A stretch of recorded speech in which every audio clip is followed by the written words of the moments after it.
అందరికీ నమస్కారం. ఉత్కంఠభరితంగా సాగే కథల ప్రయాణం బేతాళ కథలకు స్వాగతం. ఇంతకీ ముందు శీర్షికలో విక్రమాదిత్యుడు సన్యాసి కోరిక మేరకు బేతాళుణ్ణి వెతికి తన భుజాన వేసుకుని వస్తుండగా బేతాళుడు సభాష్ రాజా సభాష్,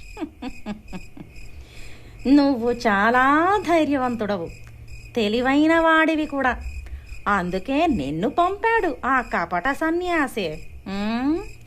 నా బరువు మోస్తూ ఎలాగూ నోరు తెరవవు, అలాగే ప్రయాణం కూడా ఆపవు. నువ్వు అలసిపోకుండా నేనే నీకొక కథ చెబుతాను. సూర్యకమల్ తన భార్య సుందరి ఇంకా తన మిత్రుడు చంద్రసేన్తో కలిసి ఇంటికి బయలుదేరే దారిలో ఒక అడవిలో ప్రయాణిస్తూ ఉండగా ఒక దొంగల ముఠ దాడి చేసింది. సూర్యకమల్ ఇంకా చంద్రసేన్ వీరత్వంతో పోరాడారు.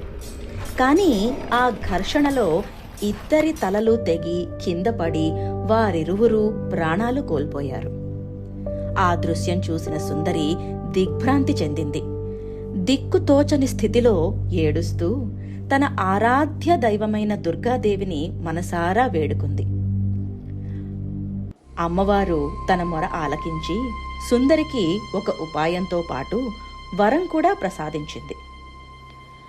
అమ్మవారు సూచించినట్టుగా తెగిపడి ఉన్న తలలను తెచ్చి సూర్యకమల్ ఇంకా చంద్రసేన్ దేహాలకు అతికించి భక్తితో అమ్మవారిని తలుచుకుంది సుందరి.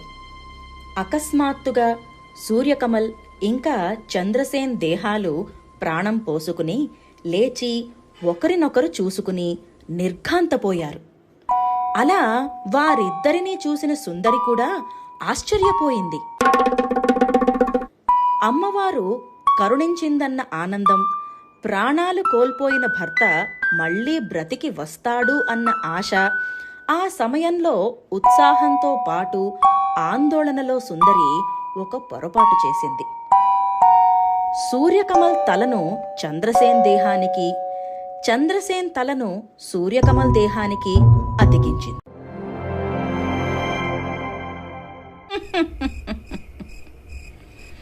ఇప్పుడు చెప్పు రాజా, సూర్యకమల్ తల చంద్రసేన్ దేహం ఉన్నవాడు సుందరి భర్త, లేదా చంద్రసేన్ తల సూర్యకమల్ దేహం ఉన్నవాడా?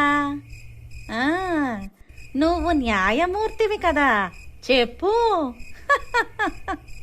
సమాధానం తెలిసి చెప్పకపోతే నీ తల 1000 రక్కలవుతుంది. సరే బేతాళ్, విను. మనిషి ఒంట్లో అన్ని అవయవాలు వాటి పని అవి చేస్తాయి. కానీ ప్రధాన అవయవం తల లేదా మెదడు. మెదడు మిగిలిన అవయవాలను నిర్దేశిస్తుంది. వ్యక్తిత్వం, జ్ఞాపకాలు, ఆలోచనలు అన్నీ మెదడులోనే ఉంటాయి. దేహం మెదడు చెప్పినట్టే వింటుంది. కాబట్టి సూర్యకమల్ తల ఉన్న మనిషే నిజంగా సూర్యకమల్. అందుకే అతనే సుందరికి భర్త. ఫళ రాజా ఫళ, నువ్వు చాలా జ్ఞానము నీతి ఉన్నవాడవు, అందుకే సరైన న్యాయం చెప్పావు. కానీ ఒక విషయం మరిచావులే. నువ్వు మాట్లాడకూడదు కదా. నువ్వు మాట్లాడేవు, అందుకు నేను మాయమైపోతాను. విక్రమాదిత్యుడు న్యాయం చెప్పటానికి మాట్లాడిన వెంటనే బేతాళుడు తప్పించుకుని ఎగిరిపోయాడు. దీంతో విక్రమాదిత్యుడు మళ్లీ బేతాళ వేటలో పడ్డాడు. చూశారు కదా, మన మస్తిష్కమే అన్ని అవయవాలకు ఆదేశాలిస్తుంది. అందుకు ఇలాంటి కథలు వినడం వల్ల మన మెదడుకు మేత దొరుకుతుంది. మరి వచ్చే కథలో మళ్ళీ కలుద్దాం. వెళ్లే ముందు లైక్, షేర్, సబ్స్క్రైబ్ తప్పకుండా చేయండి. అంతవరకు సెలవు. Signing off. కథ కథనం, స్టోరీస్ ఆఫ్ ద సోల్.